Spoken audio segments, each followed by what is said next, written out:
Have you ever looked at a wine map and felt like some regions are practically shouting at you, all bold and famous, while others are kind of tucked away, almost whispering a secret? Oh, absolutely. There are always those hidden gems, the places that make you curious, like you're about to discover something special. That's exactly the feeling I get with Basilicata. It's in southern Italy, and a sommelier friend of mine, very in the know, described it as a secret well kept on the wine map. And that, my friend, is what we're diving deep into today. Love that description, a secret well kept. And you've really assembled some great material to help us unlock it. A sommelier's perspective, always a good place to start. The historical background, so crucial for understanding a region like this. And then the insights into the terroir and the viticulture, really solid foundation. Definitely. And the mission here, why we're doing this for you, is to pull out the real essence of Basilicata wines, the most important and fascinating bits. By the end of this, I really think you'll get why this region is so unique and why it deserves way more attention. And it's a story. It really is. Ancient roots, this amazing connection to a volcano. I mean, how cool is that? The stuff we're looking at is just full of those aha moments. Okay, so let's start unpacking this secret. First off, where exactly is Basilicata, and what's the deal with its old name, Lucania? So geographically, Basilicata is right down in the south of Italy. I think the Arch of the Boot, that's where you'll find it. And it used to be called Lucania, a name that's just steeped in wine history.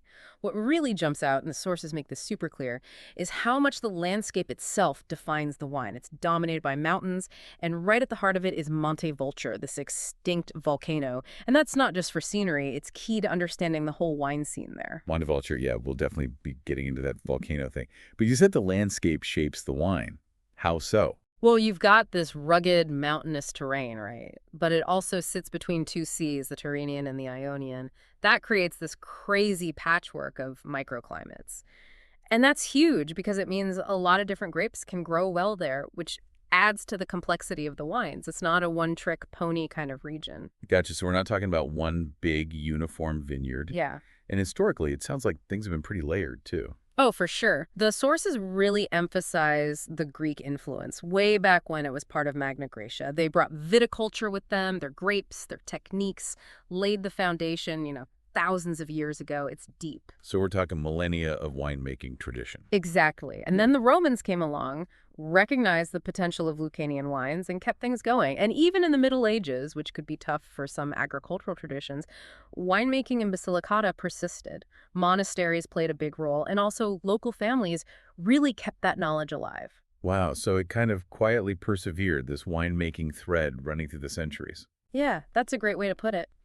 Then, like a lot of European wine regions, the 20th century brought some ups and downs, even some decline. But what's exciting is that the sources are really positive about the recent resurgence. Passionate winemakers, this focus on quality, and a real appreciation for that unique volcanic terroir, it's all contributing to a new chapter. Which brings us to the star, it seems, Aglianico del Vulture. The sources are calling it the queen grape. Tell us about this royalty. Queen is a fitting title, for sure. Aglianico del Vulture, it's more than just a grape. It's a symbol of the region, of its history, its culture. There's even a strong suggestion that it descended from the Hellenicon grape, those ancient Greek vines we talked about. And the amazing thing is how perfectly it's adapted to the volcanic soils around Monte Vulture. They're like made for each other. It's like terroir and grape, a total power couple. You could say that. And the wine you get from it, it's something else. Deep ruby color, sometimes that develops these garnet tones as it ages. The aromas are incredibly complex. Think dark fruits, like black cherry, plum, often with floral notes woven in, hints of spice, and then these mineral undertones that we'll get into more. This sounds like a wine with real character. Big time. Aglianico del Vulture, it's known for its tannins, pretty robust, and it's got this vibrant acidity. That's what gives it such great aging potential. It's not a drink it now kind of wine. It really needs time to soften, to develop, to reach its full potential. Okay, and this volcanic terroir keeps popping up. It's clearly crucial, right? Yeah. For those who don't know, can you break it down? What does it actually mean? It's the foundation, really. Picture Monte Vulture, this extinct volcano, not just as a mountain, but as this geological force that shaped everything around it. Over millions of years, the volcanic rock broke down, creating these incredibly mineral-rich soils, potassium, phosphorus, magnesium, all these elements that are basically vine food. And they affect everything from how healthy the vines are to the flavors in the grapes. So the land itself is giving the grapes their unique qualities. Totally. And it's not just one type of volcanic soil. You've got tufo, basalt, ash, lapilli, all these different components that add their own nuances to the mix. Plus, these soils are super porous, so drainage is excellent, which is great for vines. But they also hold heat well, which affects ripening. And how does all that translate into the Aglianico we actually taste? It's a direct link. These volcanic soils, they're what give Agliana Vultur its complexity, its structure, its elegance. The tannins are there, but they're integrated. Yeah. Acidity is lively. And then there are these mineral notes like silex, graphite, almost a stony, earthy quality. It's like you're tasting the volcano. Like the volcano's fingerprint is right there in the glass. Exactly. And it's not just Aglianico that benefits. Other native grapes like Greco, Malvasia, Moscato, they thrive in these conditions too. You get these amazing white wines, aromatic, fresh, and with that same minerality. So even the whites carry that volcanic signature. Absolutely. And then there's altitude. Monte Vulture isn't flat. The vineyards go up the slope. So you've got all these different microclimates at different elevations, temperature changes, sunlight intensity, those diurnal swings between day and night temperatures. They all affect the grapes, the ripeness, the acidity, the aromas. It's super intricate. Wow, so many layers of influence. Okay, let's go back in the time for a minute. We touched on the Greeks and Romans, but let's dig deeper into that early history. How did they shape winemaking in Basilicata? Well, the sources really hammer home the point that the Greeks and Romans, they weren't just planting vines, they were building a wine culture. They brought specific grapes they knew worked, they had all this accumulated knowledge about viticulture, and they passed it on. It was foundational, literally. So they weren't starting from scratch. Not at all. And remember how we talked about the Middle Ages? Even then, when things might have been tougher for winemaking in some places, Basilicata kept it going. The monasteries, the local families, they were the keepers of that tradition, the bridge between the ancient past and the wines we enjoy today. It's a real testament to their dedication. This continuous thread of winemaking through the centuries. Exactly. Then you fast forward to the 20th century, and the sources talk about some real shifts. Technology played a part, of course, but there's also been this move towards quality over quantity, a real focus on those native grapes, on expressing the terroir authentically. It's like a rediscovery of their roots. Like they're reclaiming what makes them unique. Exactly. Of course, it's a competitive world, and climate change is a factor for everyone, but the sources are also optimistic about the future of Basilicata. Aglianico del Vulture is getting more recognition internationally, and that's a huge boost. It feels like they're gaining momentum. Okay, let's get into the nitty-gritty. What's it actually like to grow Aglianico in Basilicata? What's special about the grape itself and its life cycle there? Let's go into the vineyard. So in ampelography, that's basically grapevine science, Aglianico has some pretty distinct features. The leaves are usually medium-sized, 3 lobes, deep green color. The bunches themselves are compact, and the berries are dark blue, loaded with tannins, which give the wine structure, and anthocyanins, which give it that deep color. You can tell it's going to be a powerful red just by looking at it. So even on the vine, it hints at its intensity. Definitely. And the way it grows in Basilicata, it follows that Mediterranean rhythm, but the timing is interesting. Buds appear early, flowering a bit later. Veraison, when the grapes start to change color, that's around August. But here's the key. Harvest is late, often in October, even November. That long growing season is crucial for Aglianico. It needs that time to develop its flavor, to get those tannins and everything else fully ripe. So it spends a lot more time on the vine compared to some of the regions. For sure, and that's key for how it expresses itself in this terroir. The vineyard practices are all geared towards quality. You'll see pruning methods like guillot and cordon training, carefully controlling how vigorous the vine is, how much fruit it produces. It's about concentrating the energy, getting the best possible grapes. Quality over quantity, that seems to be the theme here. Absolutely. Yield control is everything for getting that concentration, that complexity. Soil management, it's often about adding organic matter, keeping the soil healthy, not tilling too much so the structure and those microbes stay happy. Canopy management is another big one. Trellising the vines, removing some leaves to get the right amount of sunlight and airflow. And while Basilicata is pretty dry, they might irrigate a bit, especially during those heat waves, those dry spells. So it's a very thoughtful, very hands-on approach. And what kind of challenges do growers face in Basilicata? Oh, they've got their work cut out for them. Climate change is a big one. More drought, those heat waves are getting more intense. Late frosts in the spring can also be a problem, damage those young buds. And of course, there are diseases, mildew, oidium, bunch rot, things like that. The sources talk a lot about how growers are moving towards more sustainable practices, trying to build healthier vineyards for the long term. That sustainability focus is crucial, isn't it? Okay, so the grapes are harvested. Now what? How do they turn into the Aglianico del Vulture we enjoy? Now we're in the winery where the magic happens. Hmm. For Aglianico, maceration is usually the first step. It's all about extracting color, tannins, those aromatic compounds from the skins. How long that lasts depends on the style of wine they're going for and the vintage. They'll do things like remontage, pumping the juice over the skins, or pidgeage, punching down the skins. Sometimes they even do that manually in the smaller places. Really hands-on. I love that image. It's pretty cool. After maceration, you've got fermentation. First, the alcoholic fermentation, where yeast turns sugar into alcohol, and then often malolactic fermentation, which softens the acidity. But here's something interesting.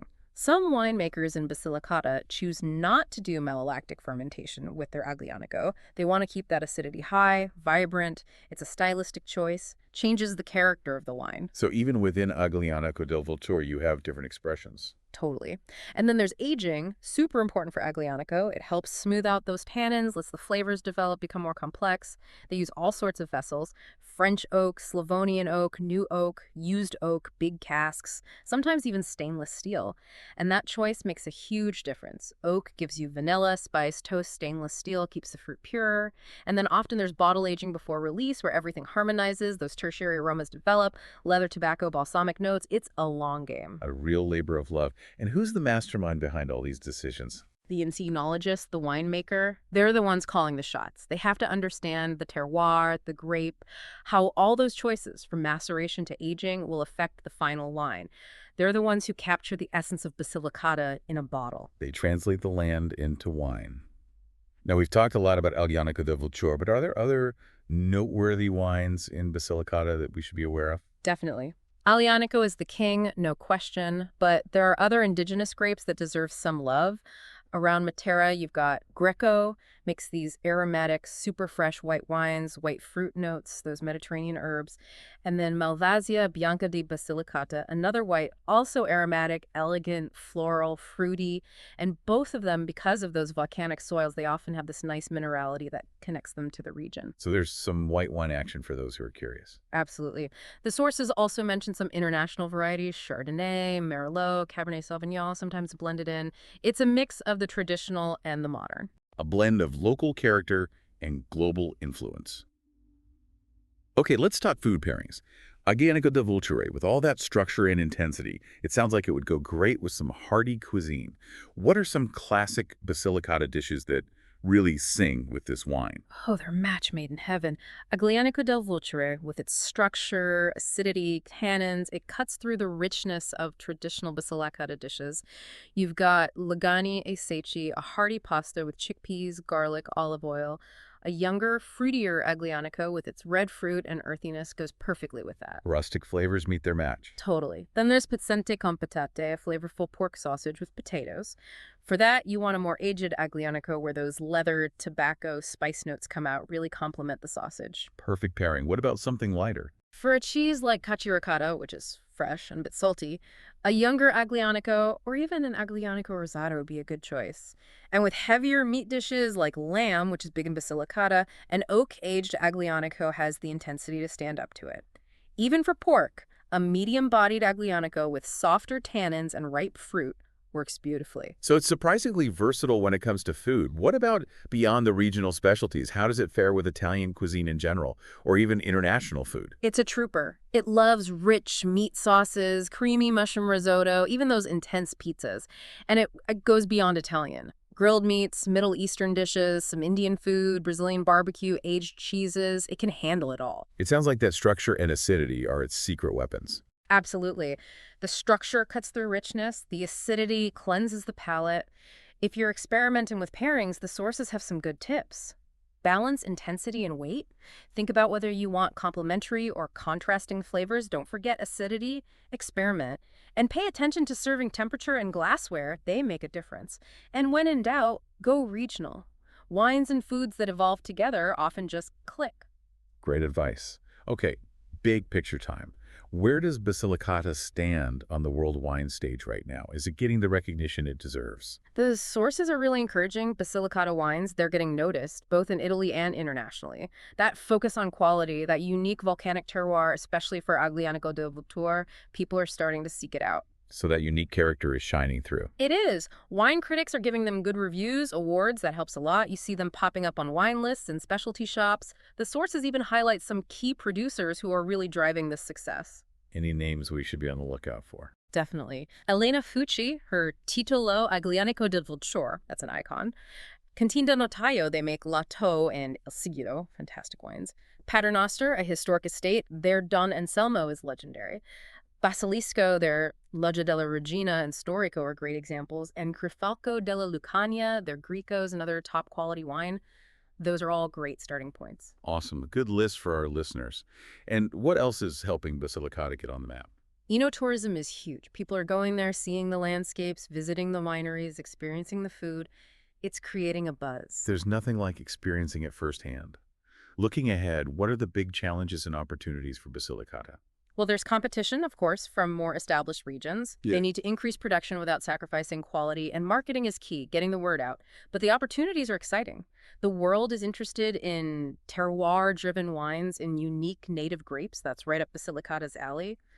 Sustainability is another trend that aligns with their practices, and enotourism is only going to grow. It sounds like they've got a bright future if they play their cards right. For sure. The quality is there, the character, the story, all the ingredients for success. Well, this has been a fantastic deep dive into Basilicata. It really does sound like a hidden gem that's ready to shine. We've covered a lot. The history, the volcano, Aglianico del Vulture, the winemakers, the future. It's a fascinating region. And hopefully our listeners are now as intrigued by Basilicata as we are. So here's a thought. Now that you know the story, what will you discover in your first or next glass of Basilicata wine? It's time to seek out that Aglianico del Vulture, maybe one of those mineral-driven white wines. And who knows, maybe you'll even be inspired to visit one day. We can't wait to see what the future holds for this amazing region. Thanks for joining us on this deep dive.